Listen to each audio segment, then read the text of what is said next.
गोली मारो सालों को। We want justice. We want justice. We want justice. न्याय दो, न्याय दो। आज दो, अभी दो। न्याय दो, न्याय दो। आज दो, अभी दो। तो आप सभी लोगों को मेरा प्रणाम और पहलाग। आपने जैसे कि ये वीडियो देखी होगी, ये जो वीडियो है ये कैंडल मार्च अल्मोड़ा में किया गया है और ये इसलिए किया गया है ताकि अंकिता भंडारी, आप सभी ने मतलब आप सभी को पता ही होगा, जो भी उत्तराखंड में न्यूज़ चल रही है, उत्तराखंड के पौड़ी ज़िले में की एक लड़की 19 साल की लड़की अंकिता भंडारी किसी भी कारणवश जैसे भी अपने उसको एक होटल में रिसेप्शनिस्ट की जॉब मिलती है और वहाँ पर जो उसका ओनर होता है पुलकित आर्या उसके साथ मतलब दुर्व्यवहार करता है। अंकिता भंडारी 18 तारीख से गायब थी पर उस पर कोई भी एक्शन नहीं लिया गया, जबकि उसके फैमिली वाले पुलिस के चक्कर काटते रहे। और आर्य के पापा जो भी मतलब बीजेपी पार्टी के नेता, उनको पुलिस स्टेशन में बुलाकर आराम से मतलब चाय वाय उनकी एकदम अच्छे से खातिरदारी की जाती है। मतलब मुझे तो समझ में नहीं आता, तो ऐसा सिस्टम है ही क्या हमारे मतलब देश में, या कहीं भी देख लो, मतलब जिसके साथ भी ऐसा दुर्व्यवहार होता है वो बस आवाज़ ही उठाते रह जाता है और जो दुर्व्यवहार करते हैं उनको आराम से बैठा के आराम से चाय पिलाई जाती है। वो 18 तारीख से गायब थी। अंकिता भंडारी के घर वाले पुलिस के चक्कर काट रहे थे पर पुलिस कोई एक्शन नहीं ले रही थी। उस इलाके के डीएम के कहने पर 22 तारीख को पुलिस एफआईआर दर्ज करती है पुलकित आर्य के अगेंस्ट और पुलकित आर्य और उसके दोस्त एक्सेप्ट करते हैं कि उन्होंने अंकिता को नहर में धक्का दे दिया था। 24 सितंबर को अंकिता का शव बरामद हुआ। अंकिता के दोस्त ने अंकिता की व्हाट्सएप चैट्स और व्हाट्सएप रिकॉर्डिंग सुनाई, पर फिर भी मुझे तो ये समझ नहीं आ रहा कि कोई पुलिस कोई एक्शन क्यों नहीं ले रही है। और अब जाके वो रिजॉर्ट में बुलडोजर चला जाता है और ये बोला जाता है कि इलीगल था। क्यों? जब वो 5 साल पहले बना था वो रिजॉर्ट तब वो इलीगल नहीं था और वो 4 साल से रनिंग पर भी है, तब तो किसी ने कोई कार्रवाई नहीं करी कि मतलब वो इलीगल है इलीगल नहीं है। पर जब अब ये हादसा हुआ तो इसके बाद वो इलीगल बोल दिया। कितने सारे पुलकित के खिलाफ मतलब जितने भी एविडेंस और वो जितने भी होंगे वो सब मतलब वो होटल के साथ ही चले गए होंगे और अभी भी मतलब कोई एक्शन क्यों नहीं ले रहा है। वोट के टाइम पे तो ये बड़ी जल्दी आ जाता है कि वोट मांगने की, हाँ हमको वोट दो, हमको वोट दो, हम ये करेंगे वो करेंगे, लेकिन जो सबसे मेन चीज़ है लड़कियों को सेफ रखना, उनको मतलब न्याय दिलाना, ये सब तो कोई आगे नहीं आ रहा है। और सबसे ज़्यादा शुक्रिया धन्यवाद तहे दिल से जितने भी लोग जितने भी व्यक्ति हैं अंकिता इतने मतलब कठिन परिस्थितियों में अंकिता की फैमिली के साथ अभी खड़े हैं और उसको इंसाफ दिला रहे हैं।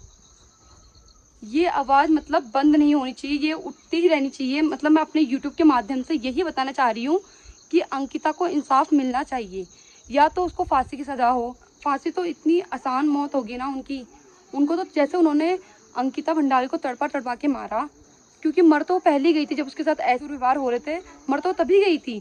तो उन दरिंदों के साथ भी ऐसे दुर्व्यवहार होने चाहिए, उनको तड़पा के मारना चाहिए।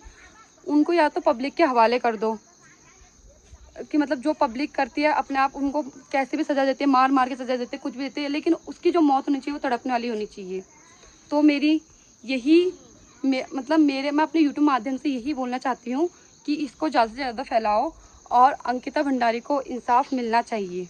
वी वॉन्ट जस्टिस, क्योंकि मैं भी एक लड़की हूँ। अभी अगर वो बच जाएंगे, भगवान करे कि ऐसा कभी ना हो, अगर ये किसी सेलिब्रिटी या किसी नेता की बेटी के साथ हुआ होता तो अभी कितना कुछ हो जाता, मतलब छानबीन इन्वेस्टिगेशन कितनी कुछ हो जाती।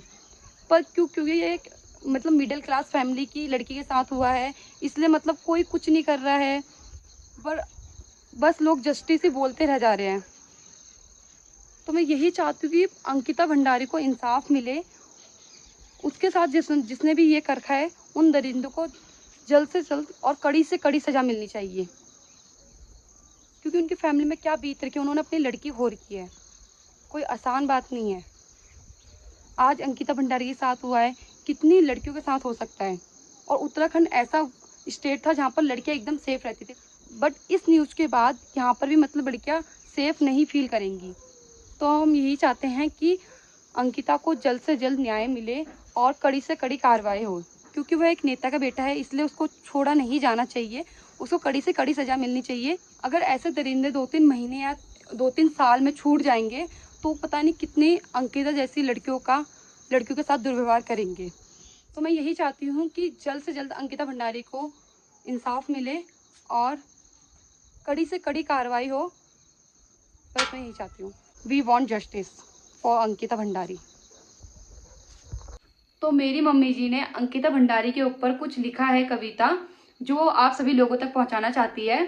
आई होप आप सभी उस पोएम को सुनेंगे। तो मम्मी जी ने सिर्फ ऑडियो रिकॉर्डिंग भेजी है और मतलब अपनी वीडियो बना के नहीं भेजी है। तो मैं वो सभी मतलब वो वीडियो मैं आपके साथ शेयर करना चाहती हूँ।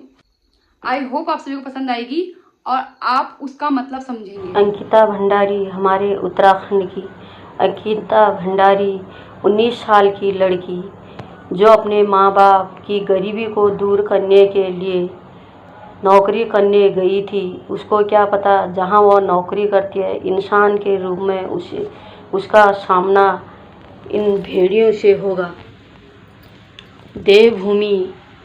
देवभूमि ऐसे शर्मसार हुई, ऐसे दरिंदों के आगे बेटी अंकिता लाचार हुई और बहनों को बचाने के लिए उन भेड़ियों की शिकार हुई।